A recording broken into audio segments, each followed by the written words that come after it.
¿Ya? Entonces el impacto de Constantino fue realmente importante. Aquí el mismo mapa, básicamente, ¿cierto? El imperio occidental y el imperio oriental, solo que ahora están destacados en los cuadritos ciudades que eran importantes. ¿Ya? Y dentro de estas ciudades del imperio eh, vemos, ¿cierto? Las que nosotros conocemos mucho, ¿cierto? Jerusalén, Damasco, ¿cierto? Éfeso, Pérgamo, Corinto, Atenas, Tesalónica, ¿cierto? Antioquía, son nombres, ¿cierto? Que para nosotros son importantes, nos suenan mucho, y eran todos parte del imperio oriental de Roma, ¿ya?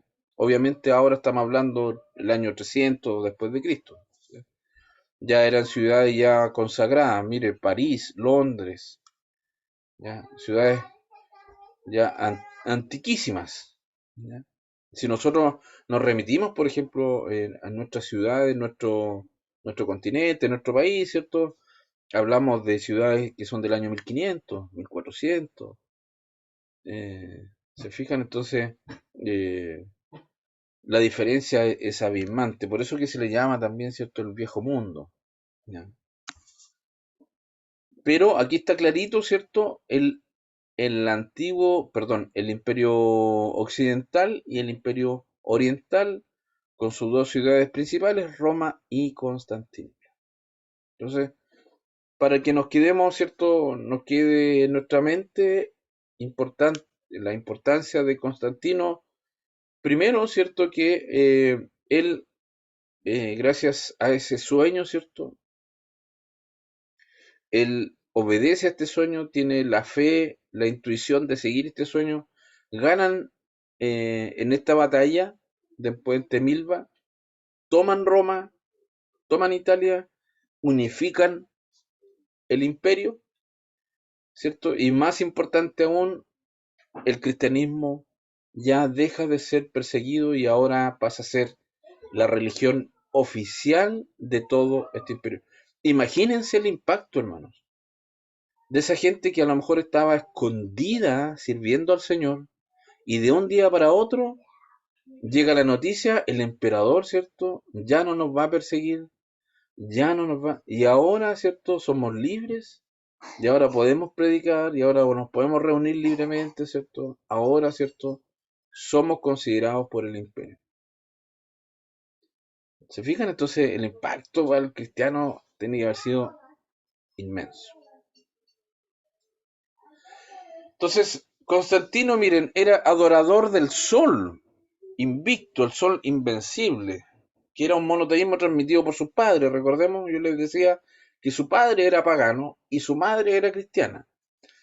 ¿Ya? Él acuñó su símbolo en la moneda oficial del imperio el año 323. Entonces él todavía tenía estas enseñanzas paganas, ¿cierto? Él adoraba al sol, ¿ya? Como el sol invicto. Y el año 319, miren, él prohibió la construcción de nuevas estatuas a ídolos. Si bien es cierto, él adoraba a una divinidad que no era Dios, era un monoteísmo, solamente al sol, no a otras deidades. Entonces el 319 prohibió, ¿cierto?, la adoración a otros dioses. Recordemos que dentro de este imperio estaban, por ejemplo, los griegos, que tenían una adoración a sus dioses míticos, Zeus, Apolo, Diana y así un montón de dioses. Estaban los egipcios, también con muchos dioses, ¿cierto? El dios Sol, el dios del agua, el dios de la muerte, todo un montón de dioses. Entonces, este emperador que adoraba al sol, no le gustaba, ¿cierto?, que adoraran a otros dioses. El año 326 ordena la destrucción de todas las imágenes de ídolos y la confiscación de sus templos, ¿ya? Así que esa era la relación de Constantino con otros dioses, ¿ya? Era monoteísta, si bien es cierto, adoraba al sol, a la imagen del sol, ¿ya? Él ostentaba el título de sumo sacerdote imperial de todos los dioses. Ese era un título que se le dio a él como sumo sacerdote, ¿cierto? Y en latín es Pontifex Maximus. Pontifex Maximus. Es el sumo sacerdote imperial de todos los dioses. Denominado, ¿cierto?, como el constructor de puente entre los dioses y el hombre. ¿Ya? El sumo sacerdote imperial de todos los dioses. Y eso es porque había una cultura, se fijan, había una cultura de muchos dioses, por eso que hablan de todos los dioses. ¿Ya? El año 324, él ordenó construir la Basílica de San Pedro, en la colina Vaticanus, donde se señalaba que ahí habían martirizado entonces al apóstol Pedro, ¿cierto? Como se dice, según la tradición, no está comprobado eso, pero eso es lo que dice la tradición, de que ahí fue Pedro crucificado, ¿cierto? No aceptó ser crucificado igual que Cristo y pidió ser crucificado de forma invertida. Así se dice que muere el apóstol Pedro. No está así en la Biblia, pero históricamente o por la tradición se dice que fue así. Y en ese lugar, ¿cierto? Es donde entonces Constantino manda a construir la Basílica de San Pedro. Esa famosa basílica, ¿cierto? Que siempre el Papa se asoma a hablar, la plaza de San Pedro, ahí está la basílica muy conocida, ¿cierto? Entonces ahí fue construida por Constantino. El año 325, él convocó el primer concilio ecuménico en Nicea. Y este concilio también es bastante importante, hermanos, porque aquí se trataron cosas bien relevantes. ¿Ya? Y una de ellas es que se reunieron para ver algunas herejías que había. ¿Ya? Por ejemplo, el arrianismo. Y nosotros algo conversamos también del arrianismo en la clase pasada. Entonces, aquí en este concilio de Nicea, se declaró finalmente, ¿cierto?, el arrianismo como una doctrina herética. ¿Ya? Eh, ¿Por qué? No sé si se acordarán, pero hablamos de que el arrianismo, Arrio, él decía que Cristo no tenía la misma esencia de Dios, no era eterno, ¿cierto? Sino que era un ser creado por Dios. Por lo tanto, no era, ¿cierto? Eterno tal cual Dios lo era. Entonces, esta doctrina fue declarada finalmente entonces en este concilio como una herejía. ¿Ya?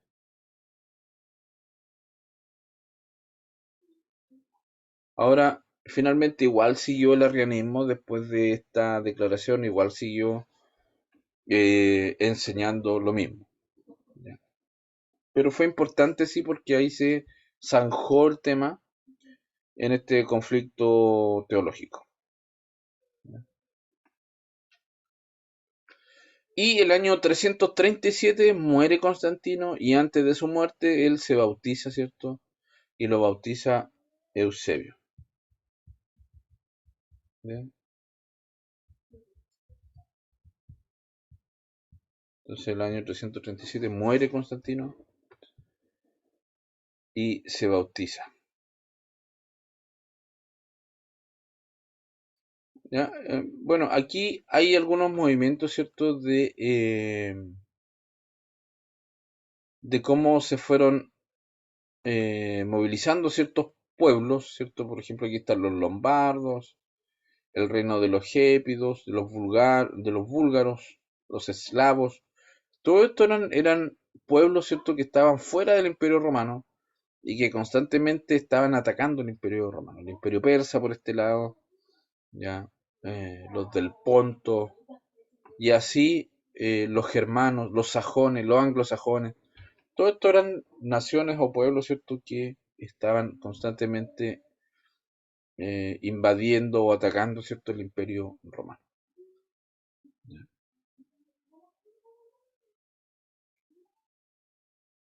Este mapa lo que muestra en este caso es cómo estaban los cristianos distribuidos aquí. Si nosotros vemos, por ejemplo, donde dice color verde es donde había mayoría cristiana. Y miren dónde había mayoría cristiana. En Asia Menor, ahí había mayoría cristiana. ¿Ya? Y que eran los lugares donde el apóstol Pablo normalmente estuvo haciendo misiones. Sus viajes misioneros fueron principalmente en esta zona. Y eso estaba con mayoría cristiana. Importante.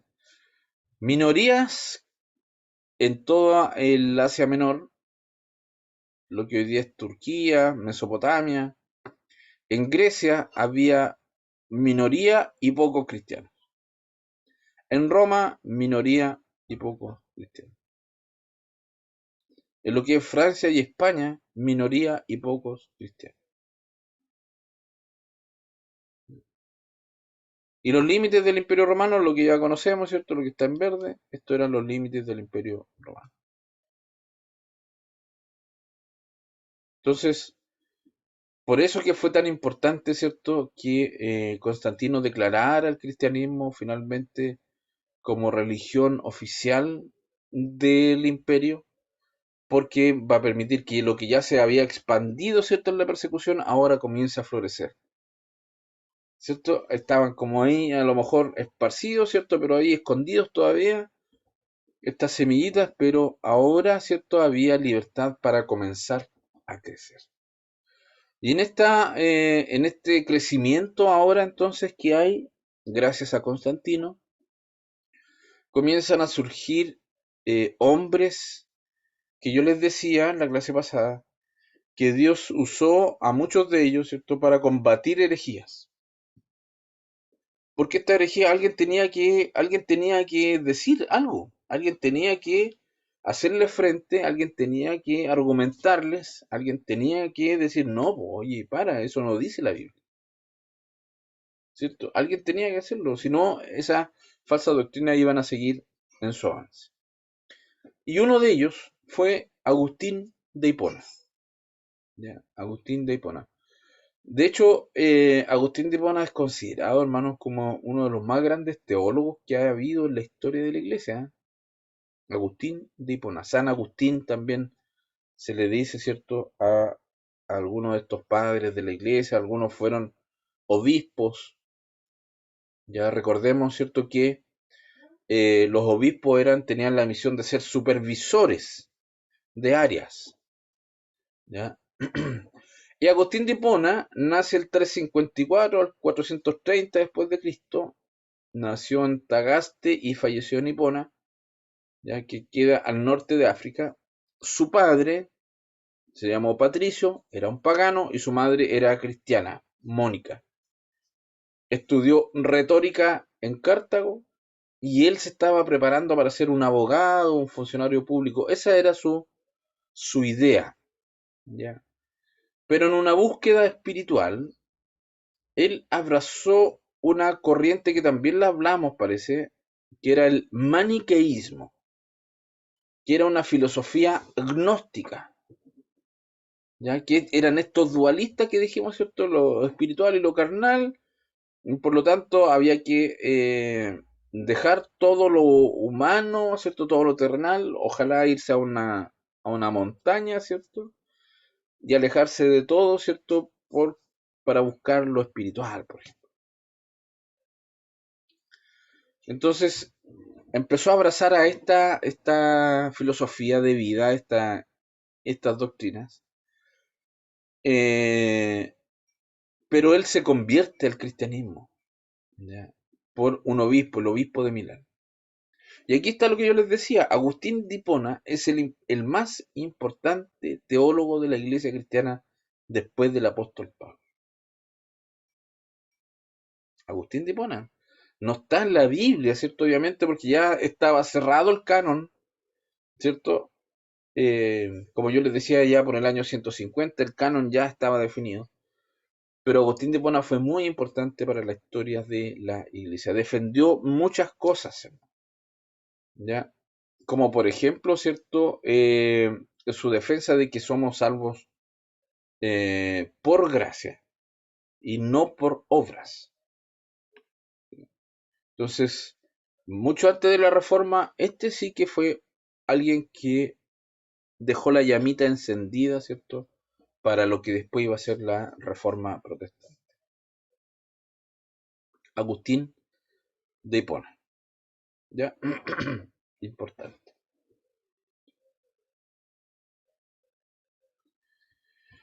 Bueno, él se convirtió por la predicación de Ambrosio, que era un obispo de Milán, ¿ya? Y él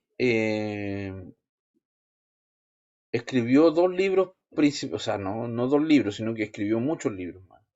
Pero dos de sus libros fueron importantes. Uno que se llama Confesiones de Agustín y el otro se llama La ciudad de Dios.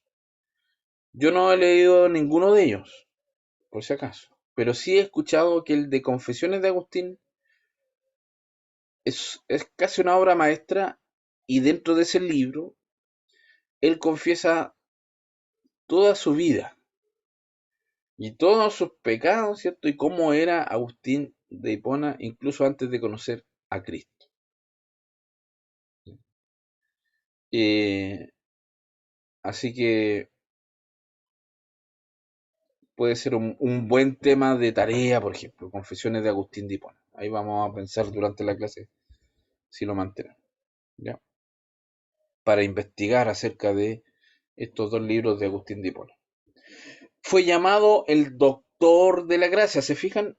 Si hay algo que él estaba seguro, ¿cierto? Es que él no podía ser salvo por sus obras, ya que uno de sus postulados, ¿cierto?, es que el hombre está totalmente, ¿cierto?, depravado moralmente como para buscar a Dios. Entonces, él comienza a desarrollar esta doctrina de la gracia y va a ser fundamental, ¿cierto?, para nosotros los cristianos y sobre todo para los protestantes. Entonces, él introdujo la doctrina de la condición caída del ser humano. Se fijan, una condición muy depravada, una condición muy pecadora, ¿ya? Y que la heredamos, ¿cierto?, de Adán.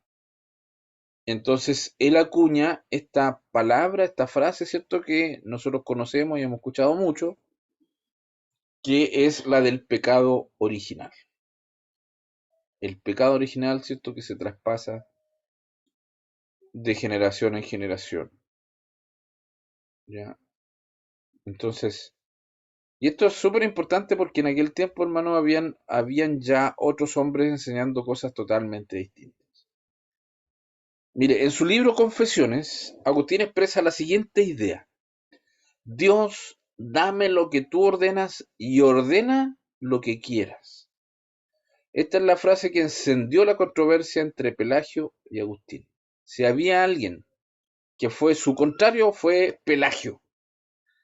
El pelagianismo es algo que es totalmente contrario a la doctrina de la gracia, es decir, según Pelagio, los hombres no han heredado el pecado original y además pueden ser salvos por su propia eh, obras, por sus propias obras.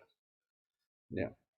Y eso es algo, hermanos, que han tomado muchos católicos o básicamente la Iglesia Católica, ¿cierto? Es, yo diría que pelagianista o semi-pelagianista, y ahí lo vamos a ver también. Es decir, que ellos creen mucho, ¿cierto?, en las obras para ser salvos. Totalmente contrario a lo que dice Agustín de Hipona.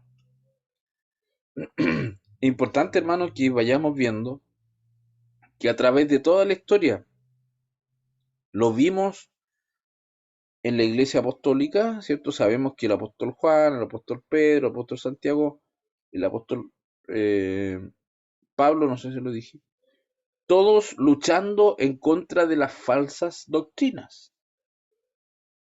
En la iglesia perseguida también, y en la iglesia imperial, también vemos luchas contra las falsas doctrinas. Entonces, las falsas doctrinas han estado acompañando a la doctrina verdadera siempre.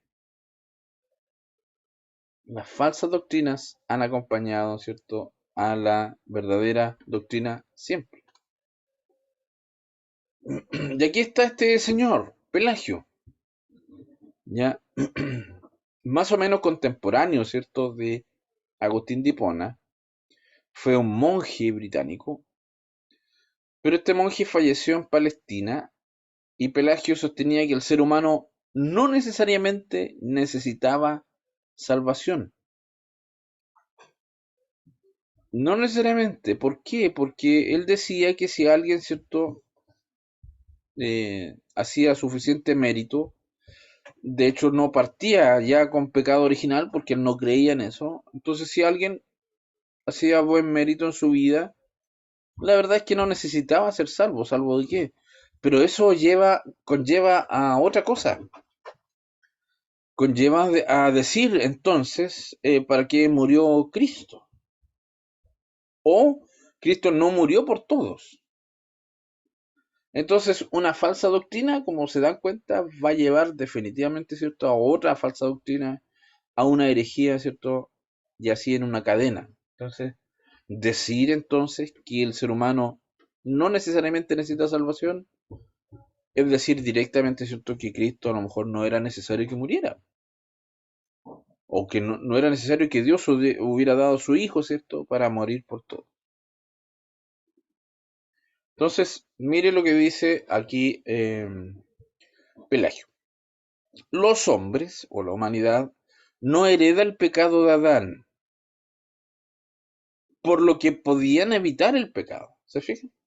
Entonces, como no lo heredamos, dice él, si nosotros partimos bien en nuestra vida y nos mantenemos bien, estamos impecables. Por lo que podían evitar el pecado y voluntariosamente trabajar para hacer la voluntad de Dios. Cada uno viene al mundo completamente libre de pecar o no pecar. No existe una corrupción de la naturaleza humana que nos obligue a caer. Por lo tanto, él, según la salvación, es por méritos y obras dignas del esfuerzo por ganarla, y el hombre puede salvarse a sí mismo, digamos, si se lo propone. Entonces, puede sonar bonito, ¿cierto?, lo que dice Pelagio, pero está dejando fuera a Cristo aquí en todo este relato. No es necesario Cristo. Todo por decir, ¿cierto?, que el pecado no se transmite de una generación a otra.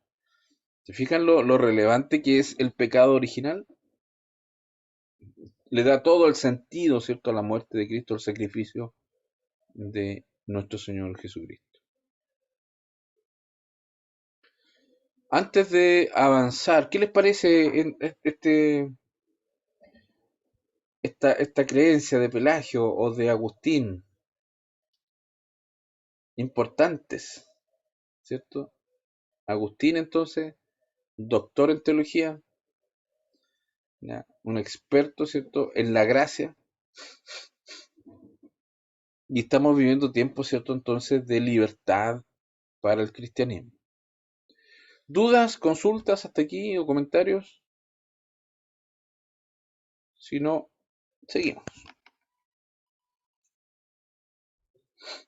Ya, sigamos. Entonces, Pelagio atacó la doctrina de la gracia, porque era contraria, ¿cierto?, a la de Agustín de Hipona, y la señaló como la culpable del relajamiento moral del cristianismo de su época. Según él, de esa forma entonces le damos permiso para pecar.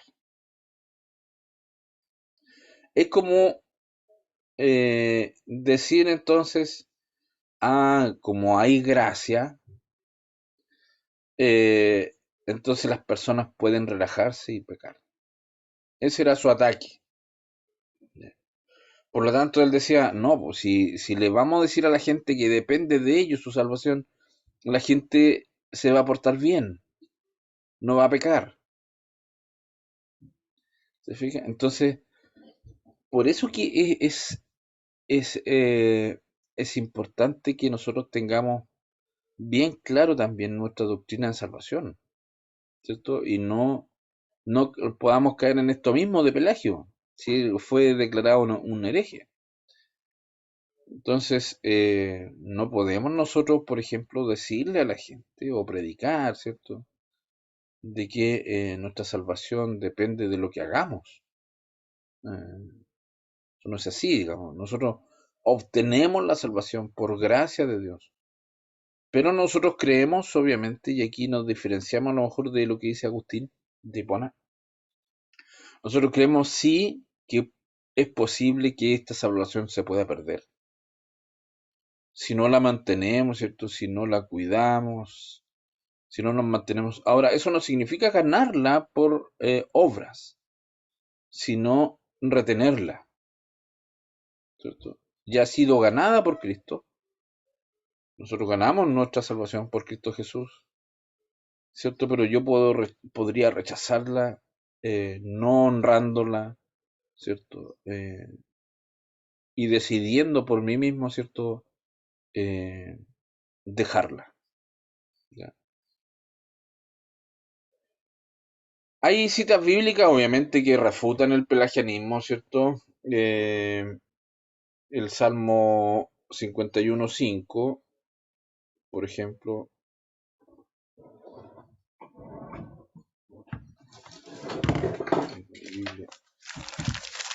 mi Biblia regalona.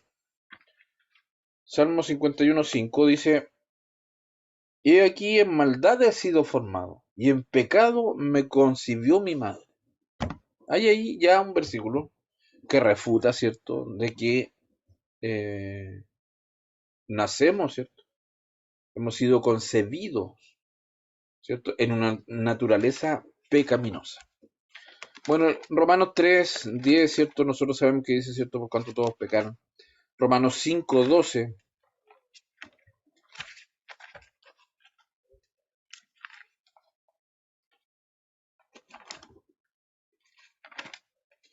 Romanos 5:12 dice, por tanto, como el pecado entró en el mundo por un hombre y por el pecado la muerte, así la muerte pasó a todos los hombres, por cuanto todos pecaron. Romanos 6:23 dice, porque la paga del pecado es muerte, mas la dádiva de Dios es vida eterna en Cristo Jesús, Señor nuestro. Entonces, el pelagianismo también fue declarado entonces, hermanos, una herejía en el concilio de Cartago el año 412 y el de Efeso el 431. Entonces, ya tenemos, ¿cierto?, dos herejías declaradas, ¿cierto?, en concilios. Una fue el arrianismo y ahora el pelagianismo. Pelagianismo. ¿Ya? Así se llama, ¿cierto?, esta doctrina de Pelagio, pelagianismo. ¿Ya?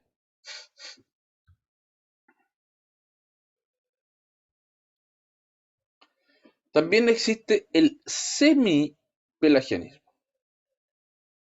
El semi-pelagianismo.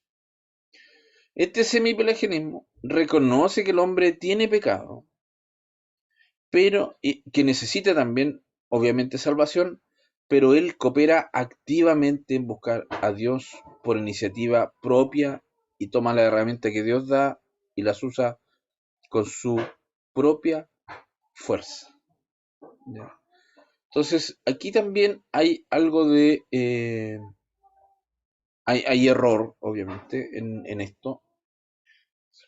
Esto se llama semipelagianismo. Entonces, ¿qué dice el semipelagianismo? Dice, ya, yo sí, ya, tengo pecado. Aquí ya se diferencia del pelagianismo.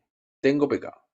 Necesito salvación, pero yo voy a buscar a Dios. Yo voy a tomar la decisión. Yo voy a hacer todo. Yo me voy a acercar, ¿cierto? Yo voy a aceptar a Dios. Y va a ser todo gracias a mi decisión, todo. Y aquí Dios no toma ningún partido. Y ahí hay un error, ¿cierto? Porque dice la palabra de Dios, y en eso también nosotros debemos ser cuidadosos. Efesios capítulo 1, versículos del 3 al 5 dice: Bendito sea el Dios y Padre de nuestro Señor Jesucristo, que nos bendijo con toda bendición espiritual de los lugares celestiales en Cristo, según nos escogió en Él antes de la fundación del mundo, para que fuésemos santos y sin mancha delante de Él, en amor, habiéndonos predestinado para ser adoptados hijos suyos por medio de Jesucristo, según el puro afecto de su voluntad. Y Efesios capítulo 2, del 1 al 4 dice: Y Él os dio vida a vosotros cuando estabais muertos en vuestros delitos y pecados, en los cuales anduvisteis en otro tiempo siguiendo la corriente de este mundo, conforme al príncipe de la potestad del aire, al espíritu que ahora opera en los hijos de desobediencia, entre los cuales también todos nosotros vivimos en otro tiempo en los deseos de nuestra carne, haciendo la voluntad de la carne y de los pensamientos, y éramos por naturaleza hijos de ira, lo mismo que los demás. Pero Dios, que es rico en misericordia por su gran amor con que nos amó. Así que son citas que refutan este semipelagianismo, entendiendo, ¿cierto?, que es Dios quien nos elige, es Dios, ¿cierto?, quien nos señala, es Dios quien sale a nuestro encuentro. Él nos amó primero. ¿Ya?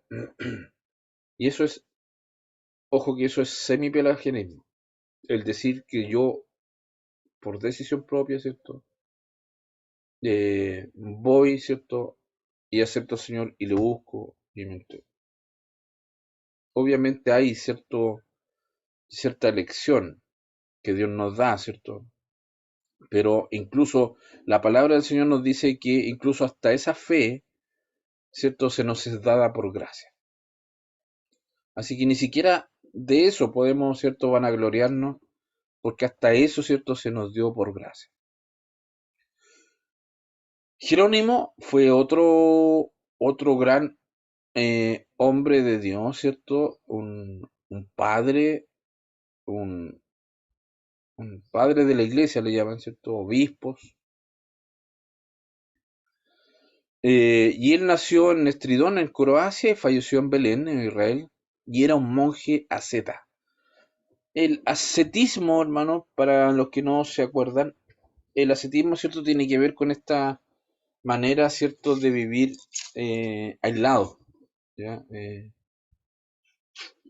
Aquellos, ¿cierto?, que se refugian, ¿cierto?, en conventos, en lugares, ¿cierto?, alejados de la sociedad. Eso es ser asceta, o del ascetismo. Y Jerónimo hizo varias cosas importantes también. Tradujo la Biblia al idioma latín, el Antiguo Testamento, que estaba en griego, la Septuaginta, y los escritos del Nuevo Testamento, ¿cierto? Normalmente esos estaban en griego. Entonces él los toma y los traduce al latín para el Imperio Romano. Ya, esto se lo encargó un obispo de Roma, que era Dámaso I, por un decreto de Dámaso. Eso fue en el Concilio de Roma el año 382. ¿Ya? Jerónimo, entonces, otro gran hombre, ¿cierto? Tradujo la Biblia, eso fue importante también para el imperio, haber traducido la Biblia a más idiomas de lo que había ya, del griego, ¿cierto?, al latín.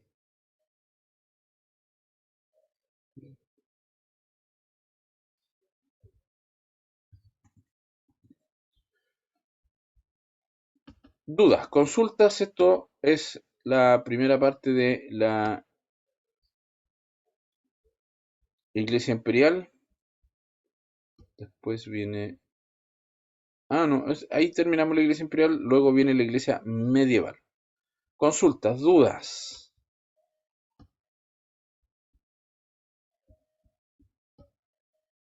¿Hay alguna duda, alguna consulta? Si no, vamos a hacer un break, un pequeño descansito. Mano Sergio. Hola hermano, Dios le Hola, bendiga. te lo bendiga. Bueno, en realidad a lo mejor como en la clase anterior fue como a medio y tampoco completo, y a lo mejor puedo estar confundido o esperar que avance más la clase y se me puedan aclarar más la idea, pero, por ejemplo, mis confusiones que las que puedo estar muy errado, es ejemplo cuando se nombra a San Agustín y el mismo que estábamos estudiando, viendo ahora mismo, ellos eran católicos, la Iglesia Católica ya se había formado. ¿Cómo es el tema ahí? Lo que pasó con Constantino, estaba la Iglesia Católica, la que nosotros conocemos hoy día, la Iglesia Romana, del Vaticano. ¿Cómo es el tema ahí? Ya, es una buena pregunta, porque algo también dijimos en la clase pasada, eh, de que los papas tal como hoy día se conocen no existían aún, ¿ya? De hecho, muchos consideran que Constantino pudo haber sido uno de los primeros papas, ¿ya? A diferencia de lo que dice la Iglesia Católica, ¿cierto? Que Pedro fue el primer papa y que fue traspasando. Pero vimos la clase pasada que eso no fue así. ¿Se acuerdan que vimos que en el concilio de Jerusalén, quien estaba liderando, y fue, creo que este mismo, quien respondió, fue Santiago, Jacobo, ¿cierto? El que estaba liderando en la iglesia de Jerusalén. Por lo tanto, se cae ese argumento de que el apóstol Pedro era quien lideraba la iglesia.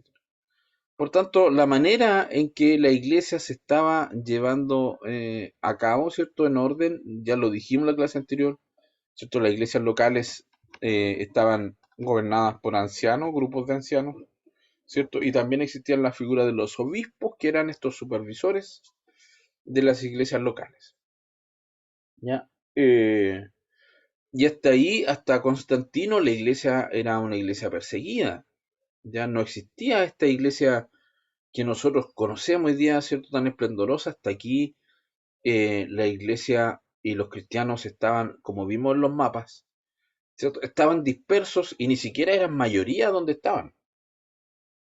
Y eso es hasta el año 300, es decir, los tres primeros siglos, la iglesia no era despampanante como hoy día la conocemos, ¿cierto? No era rica como hoy día la conocemos la iglesia católica. No era, ¿cierto? No tenía esta estructura ni de sacerdote, ni de grandes templos. No había nada de eso, ¿ya? Pero es importante, ¿cierto? Mencionar esto sí también, tiene razón, hermano Sergio. Dentro de, de este tiempo imperial, yo creo que esta va a ser la tarea, ¿eh? Porque quizás faltó este espacio, esta explicación. Pero dentro del tiempo imperial, también hubo ciertos resultados, a lo mejor no esperados de la iglesia, ¿no? Eh, Nosotros hablamos, ¿cierto?, de que hubo resultados positivos en la persecución de la iglesia, ¿cierto? Dijimos que se purificaba la iglesia y dijimos se dispersaba, se levantaron teólogos, hombres que defendieron la fe y hubo varias cosas positivas en el tiempo de la persecución. Eh, pero ahora que la iglesia pasa a ser imperial, ¿qué creen ustedes que sucede? ¿Qué, qué creen ustedes que es lo que pasa aquí? Si ahora la religión ya no va a ser perseguida, sino que va a ser la religión oficial del Imperio Romano. ¿Qué creen ustedes que puede Creo, suceder? yo Eh, creo que lo que va a suceder, o sea, como lo que se ha visto en muchas películas, es eh, que en el nombre de Dios empiezan a perseguir a... Obviamente que si ya habían tantas religiones en ese momento, ahora será la iglesia quien persiga a las otras religiones porque dejen de existir, porque ya han nominado una iglesia que va a quedar Ya, y ya todo lo otro decía, como decía usted, y bueno, y obviamente, bueno, es lo que se ha visto en casi todas las películas, que siempre está los reinados atacando lo que sea en el nombre de Jesús, porque en el nombre de Dios, porque siempre tienen la cruz en cada uno de sus uniformes, atacando, o sea, porque pasa de hacer algo bueno a hacer las cosas mal, como casi todo lo que estamos viendo, en el nombre de Dios. Ya, ya, ahí tenemos algo, ¿cierto? Que se cometieron a lo mejor eh, barbaridades, ¿cierto? Abuso. Atrocidades, ¿cierto? En nombre de Cristo. Hermana Judith. Ah, sí. Pienso que se condiciona igual la iglesia a ciertos parámetros de, ¿Ya? ¿En qué sentido? A ver, explíquenos un poquito. eh, como decía el hermano, se condiciona porque eh, ¿cuánto se llama? Las autoridades o los que tienen más poder eh, ejercen ese poder sobre cierta eh, iglesia, o sea, todo está condicionado a lo que ellos creen realmente que puede ser como llevar el evangelio, todo como que lo encasillan en ciertas pautas que creen que puede ser como la verdad, una cosa así, ¿Sí? ¿Ya? y, y otros que se levantan como que como decía el hermano, en el nombre de Dios hacen montones de atrocidades que no deberían, Ya. eh, tratando de que, como de limpiar así, pero al final están errados igual. Ya, ya. Gracias, hermana Judith. Ahí tenemos también otra visión, ¿cierto? De lo que podía haber sido. ¿Alguien más? Vayamos pensando en el tiempo que hubo persecución. Ya, Y en este tiempo ahora va a ser contrario, hermano Sergio. bueno, pues quiero hacer una pregunta antes de hacer como un análisis. Usted hablaba que la clase anterior habían hablado en qué año aparecía la estructura de la Iglesia Católica con el Papa y el Vaticano operando. Mi pregunta primero sería esa, como en qué año, antes de hacer como un análisis de lo que creo que pudiera hacer, pero es como algo mío, ¿en qué año, ¿Cómo en qué año? en qué año apareció, como decía usted, que la historia habla de que, como decía, que en esta época todavía no aparecía el Papa que nosotros podemos identificar como la Iglesia Católica con el Vaticano? Aunque ellos de verdad que dicen que incluso antes de Constantino creo que nombran como que supuestamente ya habían habido 23 papas, creo 25 papas, de lo que la Iglesia Católica explica. Buenas noches, hermano. Ya. ¿En qué año apareció? Hacer el análisis, digo, después. Pa... Sí, es que por eso le digo, antes de Constantino, eh, para nosotros, ¿cierto? Ellos eran denominados obispos más que papas. Digamos, el papado es un nombre Ya, incluso ni siquiera es ya, bíblico. De hecho, ya, se prohíbe en la Biblia, ¿cierto?, denominar a alguien como padre en la tierra, ¿cierto? ya, Eso está escrito. Eh, para nosotros, hasta ese momento eran obispos, eran conocidos como obispos, ¿ya? La figura que nosotros mencionábamos, ¿cierto?, de que eran estos obispos que eran esta especie de supervisores, ¿cierto?, de las iglesias locales, pero los obispos que fueron instalados en Roma y en Constantinopla, obviamente tenían mayor poder, y sobre todo en este tiempo, ¿cierto?, imperial, ¿ya? Entonces, sobre todo en esta época imperial, hermano, aquí voy a su pregunta. En esta época imperial es donde comienza a surgir ya una base, una sede ahí en Roma del obispo que está instalado ahí en Roma, al lado del poder imperial, comienza a tener más poder, ¿ya? y comienza a surgir entonces una influencia política. Y por eso yo le hacía la pregunta, porque para allá voy, para allá iba como para contestar, para redondear la pregunta. Entonces, ¿qué diferencias hay entonces entre la iglesia perseguida y la iglesia imperial? Una de ellas es que ahora la iglesia tiene influencias políticas, tiene poder político, ¿ya? Y sobre todo entonces ahora, los dos obispos instalados en Constantinopla y en Roma, por eso yo les decía, van a dar origen a la Iglesia Católica Ortodoxa y a la Iglesia Católica Romana, Apostólica y Romana. Y en este periodo, entonces, hermano Sergio, de Constantino es donde ya comienza a darse el poder, ¿cierto? Para la Iglesia, comienzan los reinados a aportar, porque aquí, hermano, esto se transforma en algo muy, muy turbio, corrupto, oscuro.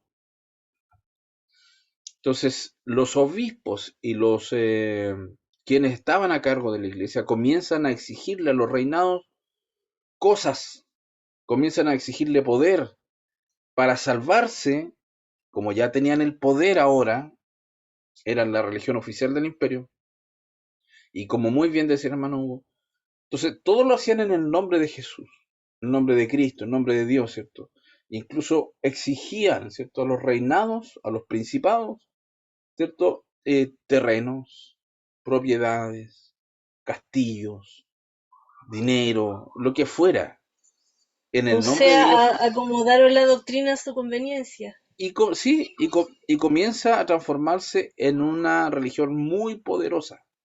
Por eso que el obispo de Roma tenía tanto poder en ese momento. Y de ahí comienza entonces a ya estructurarse esta iglesia, ¿cierto? Pomposa, llena de poder, que lo vamos a ir viendo, hermano Sergio, dentro de esta clase y lo que viene después también, la iglesia medieval. Pero aquí ya comienza a haber poder. Por eso yo les preguntaba, ¿cómo creen ustedes que iba a afectar a la iglesia este tiempo de opulencia, de libertad? Para Nicole. Hermano, ¿y en qué momento comienzan a aparecer los santos dentro de la iglesia? Eh, es que Si es se el, supone que se predicaba el evangelio de Cristo y todo, y desde ahí ya se decía que no, uno no tenía que adorar falsas imágenes ni nada de esas cosas. Entonces, es que después comienzan a aparecer. hay hartas enseñanzas de la Iglesia Católica que no son antiguas, hermana. Hay hartas enseñanzas que son recientes. Por ejemplo, la infalibilidad papal, es decir, que el Papa no se equivoca, no falla, es la voz de Dios en la tierra. Eso es como del año 1300 y tanto. La adoración de María, la asunción de María, de que ella nació libre de pecado, esas son cosas recientes, ni siquiera están en este tiempo, son concilios posteriores. Y dentro de eso seguramente están los cánones de cierta gente que se van canonizando, en fin. Pero no recuerdo la fecha la próxima. Hermano Judith primero creo que quería hablar, parece. ¿No? Eh, hermano, entonces se podría decir que aún, como dice usted, que después la Iglesia Católica fue perdiendo el rumbo cada vez más, se podría decir que entonces el plan de que Constantino viera esa cruz y todo estaba en el plan de Dios, se puede decir que es la Iglesia, en este caso evangélica, la que forma el Espíritu Santo a los salvos, aún haciendo eso. O sea, ese era el plan de Dios cuando, ejemplo, igual dice que ni el infierno prevalecerá contra ella, que Él forma la iglesia, ¿cierto? Que Dios ve cuando alguien toca la vida y va formando esta iglesia invisible para el mundo, pero es un cuerpo al fin en el mundo. Entonces, no hay separación ahí. O sea, yo lo había entendido ejemplo, Dios siempre contó con un remanente, que la iglesia católica cuando apareció de forma espiritual se podía ver que era después de la caída del Imperio Romano, que se transformaba en algo religioso, que tomaba cultura egipcia, griega, romana, judía y hacía una mezclatura, que era más o menos lo que hablaba de la cuarta bestia. No sé si estaré bien, o cuando el apóstol Pablo dice, salieron de nosotros, pero no eran de nosotros, se provoca ahí ese quiebre, o nosotros debemos creer que en la Iglesia Católica sí había salvación y era la iglesia que se predicaba el Evangelio, que el Espíritu Santo respaldaba, Es que, y esto se pierde después cuando aparece Martín Lutero. esto ya se estaba perdiendo aquí ya, pues, ¿no? En este tiempo de iglesia imperial, como yo les decía, comienza a corromperse, hermano. Si el poder nunca le ha hecho bien a la humanidad, al hombre, nunca le ha hecho bien. Y esta organización ahora comienza a verse que tiene mucho poder, mucha autoridad, ¿cierto? Mucho dinero, ¿cierto? Y comienza a verse poderosa, ¿no? Y eso comienza a corromper al hombre. Y en este caso también fue así, la iglesia se comienza a corromper. Ahora ya la salvación depende de ciertas cosas. De que si los imperios, los príncipes se rinden ante ellos, si le sirven a la iglesia, van a ser salvos. Si no, no. Entonces ya comienza a haber una corrupción y hablábamos, ¿cierto?, de que la persecución provocó una iglesia purificada. Lo dijimos, ¿cierto? Pero ahora que la iglesia no es perseguida, y mire, muchos querían ser cristianos para tener un lugar en el imperio, para conseguir un puesto, para conseguir un puesto político. ¿Y cómo se llama eso? Corrupción, se llama, ¿cierto? Entonces, ahora, tal como usted dice, no me cabe ninguna duda que Dios siempre estuvo manteniendo un remanente. Y estos hombres de los que hemos estado hablando son parte de ese remanente. Agustín, Jerónimo, y hay un montón de otros más, que son obispos, hermanos, que mantuvieron una fe, una ortodoxia, ¿cierto? Y mantuvieron esta fe y ellos luchaban contra los herejes. ¿Ya? Y muchos de ellos fueron, la mayoría de estos hombres fueron martirizados. Entonces, claro, Dios fue manteniendo un remanente pequeño, ¿cierto? Pero ellos fueron guardando la fe, la doctrina, y llegado un momento esto explota, ¿cierto? Y quien lo hace visible fue Martín Lutero, pero ya venía de siglos antes, como Agustín de Hipona, encendiendo las llamas, ¿cierto? De lo que se estaba haciendo mal. ¿Se fija? Así que, pero muy buena No, pregunta, ya. hermano Sergio. Sí, es que me saltaba la duda porque era como que así lo he interpretado yo, que parece que en Apocalipsis una de las descripciones que habla de, en este caso de la ramera que nosotros asimilamos que es la Iglesia Católica, precisamente que habla es de las construcciones de donde estaban los cuerpos de los apóstoles. Cuando se hablaba de la Basílica de San Pedro, Mm. una de las características que se ve es que habla de ese lugar que nosotros podemos interpretar, de lo que podemos ver hoy en día, habla de eso, esa agrupación, organización. Entonces uno asimila que es la Iglesia Católica, que ellos creen que tienen los cuerpos. Entonces yo pensaba que era eso, porque, bueno, yo había leído la otra vez y visto un documental, no sé si de los valdenses, que igual eran un grupo que se había escapado a los Alpes suizos y ahí se habían conservado y habían permanecido como aislados por años de las persecuciones de la Iglesia Católica. Entonces siempre yo creí que fue así. Pensé que Dios no estaba ahí en la Iglesia Católica, que no había salvación, que no era la iglesia, tal vez que no era el modelo que él quería, pero yo pensé que era un imperio, que era algo apartado, no más que... No, es que como estamos viendo, la iglesia primero, yo creo que siempre estuvo al alero del Imperio Romano, por varias cosas que hemos comentado aquí. Hemos comentado de la Pax Romana, ¿cierto? O sea, Dios usó, ¿cierto?, la paz para que el Evangelio se propagara, los caminos romanos. Entonces, el cristianismo siempre estuvo al alero del Imperio Romano. Y después, ¿cierto? Incluso en la persecución también. Pero luego, ¿cierto? Se toma de este imperio romano para crecer en poder, pero se corrompe. ya se ve corrompida la iglesia cristiana. Ahora, tal como lo hemos comentado aquí, ¿cierto? El plan de Dios siempre se va a llevar a cabo. Dios siempre va a cumplir sus promesas. Y siempre va manteniendo, y esto ha sido en toda la historia, siempre va manteniendo remanentes fieles, ¿cierto? Y lo vimos en la historia de la iglesia de la teología contemporánea, ¿cierto? Cuando todos iban para un lado, ¿cierto? Dios levantaba un teólogo y que defendía la ortodoxia. Y así, ¿cierto? Después otra vez, y así se mantenía, ¿cierto? La enseñanza correcta. Y aquí es lo mismo.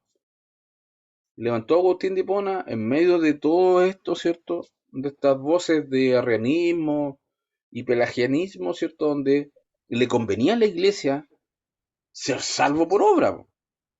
Era lo más conveniente. Porque así recibían nomás, pues recibían. Para ser salvo, ¿se fija? No le convenía ser salvo por gracia a la iglesia. ¿Se fija? Así que, bien, hermano Sergio. Hermana Judith, hermano Benedicto, ¿algo quieren comentar por eso? Hermano Ariel, y eso, los escribas, eso eran parte de la Iglesia Católica igual. Los que estaban cuando apresaron a Jesús. No, ellos eran parte del judaísmo. Ok. Ellos eran parte del judaísmo, no de la iglesia católica. Digamos que la iglesia, tal como lo dijimos ahora, la iglesia cristiana, para nosotros comienza en el día de Pentecostés, ¿cierto? En el derramamiento del Espíritu Santo, y comienza la iglesia. Luego viene la iglesia apostólica, ¿cierto? Que eran estos pequeños remanentes, ¿cierto? De hermanos que fueron principalmente en Jerusalén, y estaban los apóstoles como cabezas de estas iglesias. Ya las iglesias que levantó el apóstol Pablo, ¿cierto? Eran iglesias o el tiempo apostólico. Y luego venía el tiempo de la persecución, dijimos. Pero aquí no hay judaísmo. Y la estructura de la iglesia era de ancianos, pastores y obispos. Y esa era la estructura general. No habían papas aquí. Ya, y como vamos a ver después, ¿cierto? El obispo le dieron tanto poder, ¿cierto? En Roma y en Constantinopla, que ellos se autoproclamaron, ¿cierto? Como los papas, ya, como los padres. Pero no, los escribas pertenecían, ¿cierto? Y seguramente se acordarán ustedes, a estos grupos, ¿cierto? De los judíos, ¿ya? Tal como estaban, ¿cierto? Los, los celotes, los escribas, ¿cierto? Los fariseos, eran parte del grupo del judaísmo, ya, no del cristianismo. Ya. El sacerdocio, como hoy día nosotros lo conocemos de la Iglesia Católica, surge después incluso. Ya, todavía no hay sacerdote y tampoco hay eh, la ley de, del celibato. El celibato de los sacerdotes también es reciente, no es de este tiempo, no es bíblico tampoco, de que no se puedan casar los sacerdotes. Eso es un invento católico, de algún papa en algún concilio. Todas esas cosas surgen después. ¿Ya?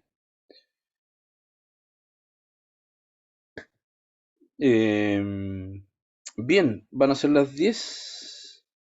Hagamos un break hasta las 9:15 y retomamos. ¿Ya? A las 10:15, no ¿Sí? hasta las 9:15. ¿Qué hora es? Ah, las 10:15, perdón. 10:15.